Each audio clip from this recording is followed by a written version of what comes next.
Okay, so we are in spooky season, so let's talk about some of the spooky side of real estate investing. Hola, welcome to the Money Chisme podcast. I am your host, Violeta, a first generation Mexican immigrant. I am a real estate investor and business owner, pero let me tell you, just like other first gens, I was not taught much about personal finance. And I mean, needless to say, I was bien perdida. I was so lost, and I struggled a lot in my personal finance journey. And that's why I created the Money Chisme podcast, where each week I bring you the chisme on how to manage and grow your money and other money talks to help you to kick ass with your finances. All right, so let's get into this week's Money Chisme. Hola, hola. Welcome to another episode of the Money Chisme podcast. Okay, so I'm always talking about how real estate investing is a great way to build multiple sources of income and, start building that generational wealth.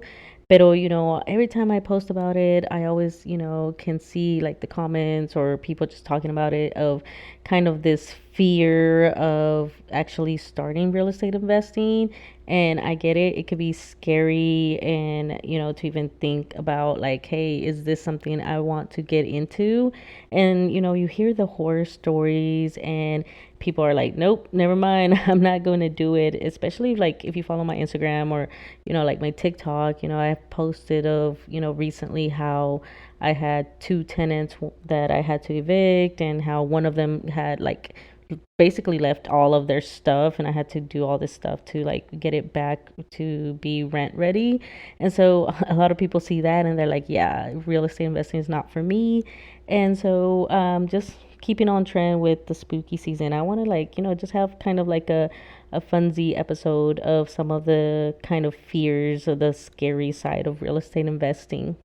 So the first one that I want to talk about, I actually got the idea because I was seeing Maribel from your favorite money coach, and so if you follow her, you probably saw that she kind of like bought uh, a huge fixer upper. Like it needs a lot of rehab and everything.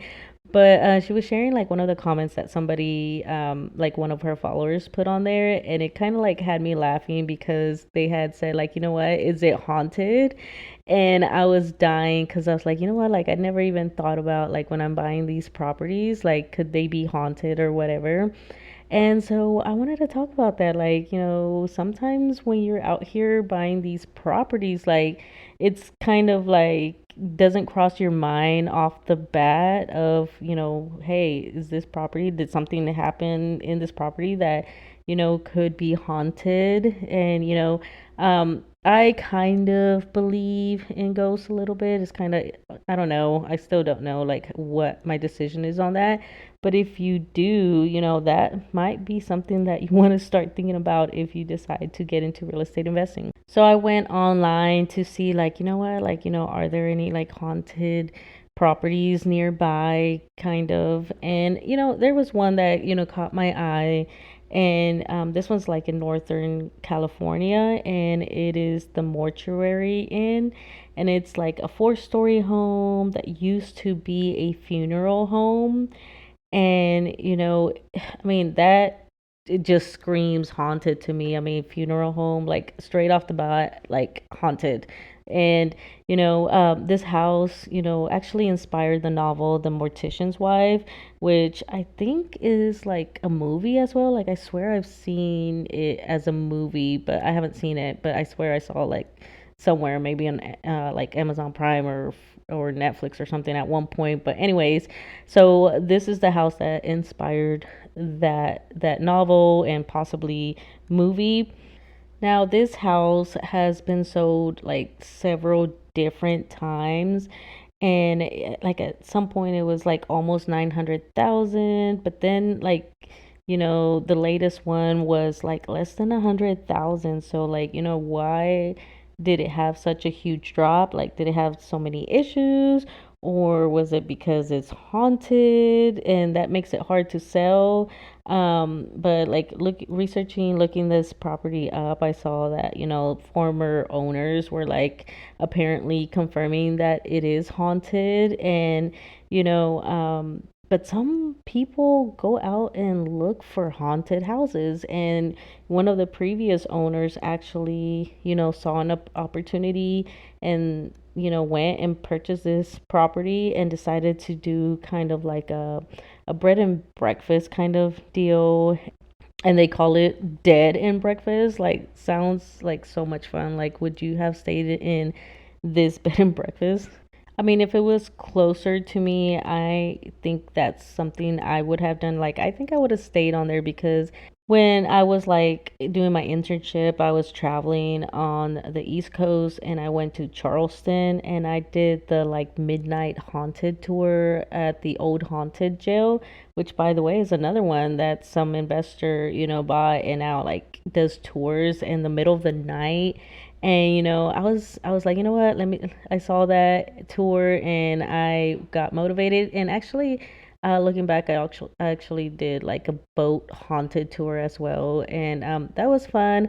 I didn't see any ghosts or anything like that, but it was definitely creepy. And I was by myself because they split you up in like groups, and I had to like tag along, be a third wheel with this other group, this couple. And it was scary, but some investors are out there looking for things like this, and try to, because people want to go do these things, and they'll do tours and make money that way. Okay, so the next one I want to talk about is the curse of unforeseen problems. Like, I know, kind of corny title, but you know what? Keeping in theme, like I said. But, sometimes that's the scary side of, real estate investing. It's not necessarily like hauntings or something like supernatural, but like the hidden issues that just like constantly plague a property that you purchase. But I find like this is typically with newer investors because again, sometimes they end up jumping into a property and not properly planning out everything or understanding what all goes into it and what they should be looking for. And that basically ends up being a curse for them because like things keep coming up, things that they weren't planning for, because like people see like flipping a property as something like easy and like easy money or whatever, but it actually takes a lot of planning and a lot of like calculations and analyzing, like knowing the markets and stuff like that, because the longer you have a property and the longer it takes you to fix things and everything like that, and more things that come up that you didn't financially plan for or account for when you were calculating how much money you're going to make, like that starts eating up your funds and your profits. And even with long-term rentals, like how I invest is like sometimes you get some properties that just, are constant pain, or at the beginning things start coming up or whatever. And, if you jump into investing in real estate, especially like rental properties, especially older properties, for example, both of my duplexes, one is from like the 1920s and the other is from the 1930s. So, like, when you are getting into these properties, you have to think about things like lead and asbestos, probably, especially if you're trying to like rehab and do like major repairs. You have to take those into account that you might have that. And then, on top of that, usually with these types of properties, the previous owner didn't do that good of a maintenance, like if any. So like I'm always buying these properties and like there's always like so much that I have to fix because these houses were just neglected. And so I'm fixing them as I go. I always do like the safety stuff first and then do updates for the properties as I go. And so that's what I'm doing right now.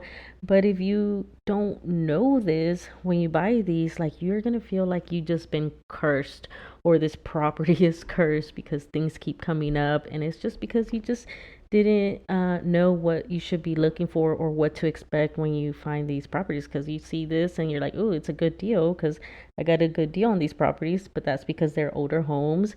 And I, educated myself, and of course, I had my mentor, making sure and guiding me to make sure that I understand what I'm getting myself into, not only mentally but also like financially, and what should I be planning for in these properties. But if you don't know this, then these things are going to keep coming up, and you're going to feel like you got a bad property, but in reality it's still a decent property, especially if you got it for a good deal and the rent is covering everything, but you didn't plan for anything. So it can cause huge headaches, if not financially, have you struggling, and eventually probably have to be forced to sell the property. All right, so the last one I want to talk about is the devious tenant. And this is one of my favorite ones because this is the number one reason I'm pretty sure for most people that are thinking about, getting into real estate investing. But this is the number one thing that keeps them back, because they are terrified of having this devious tenant that is gonna like destroy their property, or they're gonna have somebody that is not paying the rent, and they're gonna have to deal with the whole eviction process, and it's gonna be a huge headache, and they're gonna lose so much money. And matter of fact, there's one story that has been circulating around recently, because there's this Airbnb host in, I think it was in Los Angeles, and right now is tied up in like the legalities of that rental property, because that person that originally had done, had stayed for an Airbnb stay, ended up actually turning into kind of like a long-term tenant, but then has not been paying any rent and everything like that. And now, the owner cannot kick them out because of all these legalities and all this stuff. So it's been circulating around and being like, oh, squatter, this is why you don't invest in California, or this is why, you don't become a landlord, because then you have to deal with squatters, or tenants that don't pay and they just stay and you can't get them out and all that. And so it's just a lot of like fear getting promoted. But the thing is that with this situation, people are not getting like the whole story. And, one of the things that, I promote is, I make sure that when you are getting into these like rental properties, and trying to be a landlord, that you have all your ducks in a row, and that your local and state laws and stuff like that, which is why I use like a property manager, because like I let them do all that, and I just, obviously still kind of do glance over and everything like that, but that's what I pay them to do, and they handle all that for me, and they evict people for me. And matter of fact, I just recently had to evict someone for non-payment, and it was so smooth. Like it took like less than a month, and by the time like it got to me, everything was already taken care of. The tenant had already moved out. The court had already did approve the eviction and all that stuff, and like it really only was like less than a month's rent that I kind of lost, but I ended up keeping the security deposit, and so that kind of covered it, plus what I had to fix, which that will be another episode, because I want to go over the whole, experience and stuff like that. But basically, back to the Airbnb, is that guy did not have all his ducks in a row. He was renting out like a guest house that he was Airbnbing out, and apparently, didn't have permits for a shower and for the unit itself, I believe. So what happened was, this guest, stayed at his guest house through Airbnb, but then asked to stay a little bit longer because she needed, or that person needed more time. And this is where, one of the things that this owner did wrong was that he informally agreed to let her stay for 6 months there. And because of that, then Airbnb wasn't going to be able to help him now, because he basically violated their terms, because he allowed them to stay for longer than what they scheduled for. So now it's like on him. So that was one of the mistakes that he did. And then he extended it like another time when she said that she wasn't moving and all that stuff. And so then it just escalated from there, because then they just started going back and forth. And this person, of course, then found out about the unit not even being permitted or allowed by the city. And so this is one of the things that messed him up as well, was that how can he enforce something when he's illegal, not, not legally renting out that place in the first place. So, the tenant found a loophole, and so now it's been ongoing. And that's one of the reasons that you have to make sure you're doing everything correctly, so that people like this aren't able to take advantage. And then also, he waited forever to start the eviction process. And, one of the things I've learned, that, you start the eviction process off the bat. So you get those, like, rents due on the first, and then you get like 5 days of leeway or so. On the sixth day, and that you haven't received your rent, you start the eviction process, because you get the payment late, whatever, with the late fees or whatever, then you could like cancel the eviction. But if you wait till, like, towards the end of the month to start the eviction process, then that's like longer time that you have to wait, meaning that's more time that you didn't get rent, and now more time that you have to wait to evict them, and then more time to like flip the unit out to put it back on the rental market. Like, that's extra time, and it's not needed, because like I said, you could stop the eviction process at any point. But you want to get that started, so that way it reduces the time that your property is vacant. And two, you don't want to give the tenant any reason to kind of have as why they could fight you in court for it. So overall, like, the devious tenant is a real, concern if you were thinking about investing in real estate. But like, this is one thing that, I talk about. And when people come to me asking, for help to get started in all this stuff, and one of the things that I say is like, look, I get it. This is a legitimate fear. And, unfortunately, I am here to tell you that no matter what you do, no matter, how, in detail you do a background check or whatever to try to prevent renting out to somebody that might either not pay you or just leave the property like a mess or whatever, like, it's going to happen. Like, you have to, like, if you're thinking about, getting into real estate investing, especially being a landlord, you just have to get over that, because it's going to happen at one point in time.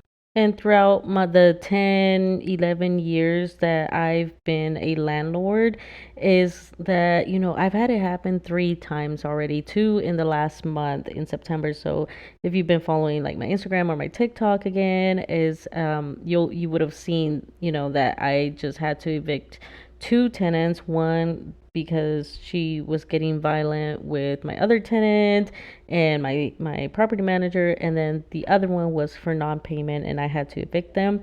And the one that I had to evict, just like, because I had to evict them, left the property a mess. They left all their junk and stuff, and so I had to do junk removal, do some touch up paint, and replace the carpet because they left, like, it was trashed basically. And a few other things that I wanted to update, since I was doing a tenant turnover anyways. And like, I've had it happen 3 times. And no matter what you do, it's going to happen, and you just have to plan for it.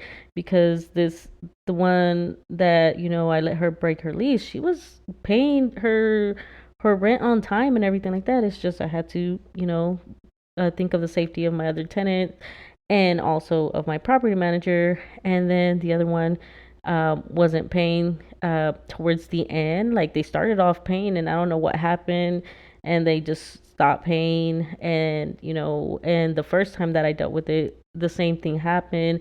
This was back in like 20 2019, I believe, or 2020, where I had to evict a tenant too. And that tenant was there for like over a year, being a good tenant, paying on time and everything like that. But, sometimes life happens. This tenant ended up going through like a divorce and then lost his job, because I'm sure all the issues and family troubles and stuff like that wasn't like good for them, and so they just couldn't pay, and I just had to evict them. And same thing, because I had to evict them. Well, actually, I didn't evict them. I paid them to get out, and they just left like random stuff that I had to toss, and they did some damage to the house, like not on purpose, but just wear and tear of the house. So I had to do that, and I ended up selling that property just because I wanted to switch investment strategies. But overall, I still made money off the sale of the house because it appreciated way a lot. And then over time, I still made enough money off of the rent that from renting out that property throughout that time. So, and same thing with these properties. Like, this is only like year 2 or 3, no, year 2 for these properties. And I've had this, but I over the long term I've made money. And even with this, even going through this, like the other side of those properties were rented out and they're paying on time. So like in the long run, you're still making money. So overall, real estate investing definitely can be scary and intimidating. Pero, over the long term, you're going to still make money as long as you plan for the things like that, like a tenant not paying or damaging the property or stuff like that. You just make sure you have all your ducks in a row, that you do stuff legally, that you protect yourself in that way, which is why, I have a property manager and stuff like that, because I want to make sure I am good. But overall, real estate investing is still remains one of the greatest ways to build multiple sources of income and build that generational wealth. So, don't let the market scare you. Don't let, all this craziness that you hear about real estate investing scare you off from actually jumping into it. And again, I also have resources. I have courses. You could always hit me up for any questions. And, hopefully you enjoyed this episode that I was trying to make kind of like spooky and Halloweeny, to stay on trend and stuff like that. But other than that, I will see you in the next episode. Bye. Thank you so much for listening. If you enjoyed this episode, please rate and share so others may find this podcast. If you'd like to be a guest on the show, you can email me at info.moneychisme@gmail.com. And don't forget to follow me on all my social medias that are listed below. Hasta la próxima. Bye.